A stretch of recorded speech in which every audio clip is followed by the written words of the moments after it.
and tell us, can the Browns trust Baker Mayfield in the playoffs? Of course they can.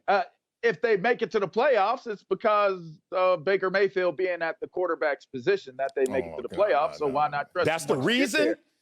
No, but that's good. It's good reasoning. It's sound reasoning. I mean, we got to make it to the playoffs to be in the playoffs, to trust them in the first place, right? So, of course, you can trust him in the playoffs. What, we're going to trust him to get us to the playoffs and then pull him out and trust somebody else to take us through with our running game? Here's what happens, right? Because I know Bucky's hating tail going to jump on here, and maybe you will too, Marcellus, and talk about how the running attack is the reason why this team is going to win. And that's what you have to trust. Okay, that's wonderful. You're in the AFC North, and you're 8-3. This man has been the most maligned winning quarterback this season and maybe for his career. I look at him. I have been one of his main detractors on this very show, on this very Speak for Yourself platform. I have hated on Baker Mayfield. I called him a little lap dog and not a yard dog. I said those things. But this team is 8-3, and right now they are in better position going to the playoffs than the Baltimore Ravens. Who would have ever thought that, people? And they are. So when I look at, the running attack, sure, you're going to have a running attack, and sure, you'll lean on that running attack. Sometimes it's not about how many touchdown throws you make, it's how many throws you make. And as long as he's making good enough throws to move those defenses back off of the ball and turn them into pass-respecting defenses because of what Baker could do in the passing attack, and they get those spaces for them to be able to run the ball, he's doing what he needs to do. The trust doesn't have to be him being this world-beating franchise quarterback. The trust is him doing what he needs to do so that they can win games.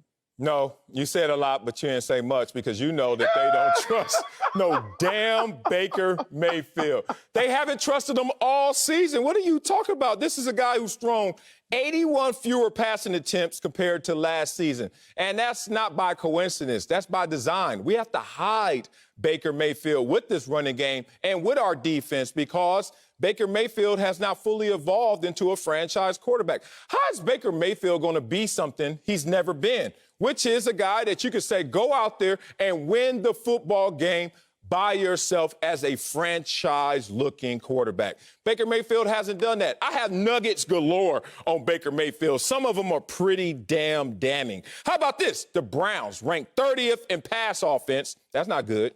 And Baker Mayfield and the Browns are passing at the lowest rate in the entire NFL.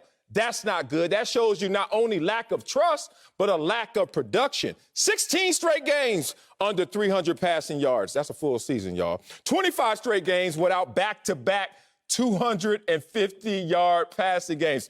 Trust what? What the hell are you talking about, LaVar? There's no trust in Baker Mayfield because they've never seen anything. Did he start last year? Yeah, he started. Did he start last year? Yeah, he did. What happened? Is he starting this year at 8-3? Yeah. You can throw out all those rankings and all those numbers and all that damning information, and I'm sure Bucky will come over and co-sign you, and that's fine. But be clear.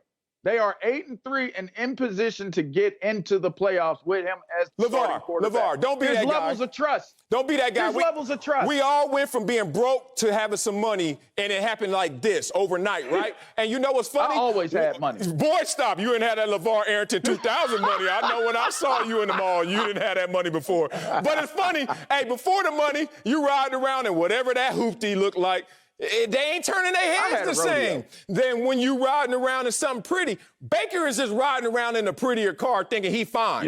He ain't fine. It's just you got a different car around you, surrounding you. I trusted my first car more than I trusted that first CL 500 that I drove. I had more problems with that CL than I did with my Subaru Rodeo. There's levels of trust. Baker. There's levels of trust. Listen, LaVar, he gonna have you fooled. Rich people problems. And when I look at this team, the thing that can really prevent them from making a legitimate run is Baker Mayfield. Baker Mayfield has plenty of opportunities in the passing game to really dial it up, but he's unable to. Do you think Kevin Stefanski really wants to hand the ball to Nick Chubb and Kareem Hunt on every play? No, he would like to throw it, but he knows that the more that he throws it, the more the odds go up that his quarterback is going to throw it to the other team. So what they typically do, they throw early and run late. And in the fourth quarter, they try not to throw at all. And so it's about Nick Chubb Kareem Hunt, that physical offensive line, and Myles Garrett and the boys on defense hunting. It is not about Baker Mayfield because they know they can't put the ball in his hands and say, Baker, go win it. It's simple as that, man. Look, the dude playing against the under 500 teams, they're undefeated. But the teams above 500, 1-3. The only winning team they beat this year is the Colts. When you get into the playoffs, we all know they try to take your best asset away and then say, play plan B. If they take that running game away and say, play plan B, and it's Baker Mayfield, who has not been in that predicament, in that situation all year long, yeah, he gonna blow up. It's called imploding. Boom. That's what's gonna happen.